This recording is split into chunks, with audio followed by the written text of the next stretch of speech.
Cosa vergognosa perché io lo becco sempre e veramente siamo qui minuti e minuti ad aspettare davvero. Minuti persi al volante, motori spenti davanti alle sbarre abbassate e appuntamenti saltati. A Castelfranco Veneto i passaggi a livello sono da anni una delle principali cause di frustrazione per chi si sposta ogni giorno tra le frazioni e il centro. Ora però qualcosa potrebbe finalmente cambiare. Sono iniziati i lavori per la nuova infrastruttura viaria che collegherà via Brenta a via Castellana, un'opera prevista dal piano degli interventi del comune. Il primo cantiere aprirà nella zona dell'incrocio con via Valsugana, dove è stata posata la prima pietra del nuovo tracciato.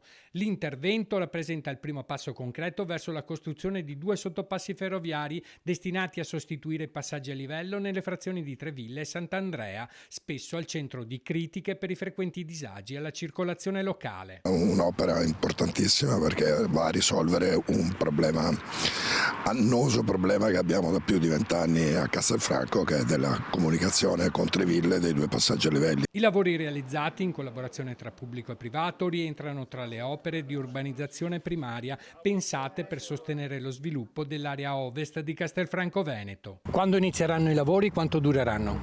I lavori sono imminenti, dureranno un anno e mezzo circa, le opere di urbanizzazione, dopo ci sono anche altre opere e tutte le altre infrastrutture sono da concordare, ma sempre in aree private, quindi si fa fatica a dare una tempistica di quando l'opera complessiva sarà finita. Secondo il Comune, la nuova viabilità migliorerà la mobilità in una zona a lungo penalizzata. Ringrazio per questi lavori perché saranno sicuramente utili alla comunità, a tutti quelli che transitano di qua. Tuttavia non mancano le critiche, alcuni commercianti hanno espresso malcontento chiedendo che nonostante i nuovi sottopassi i passaggi a livello restino comunque aperti. Siamo preoccupati perché la nostra via diventerebbe un ghetto, sarebbe chiusa per circa 1,5 chilometri e diventerebbe un vicolo cieco.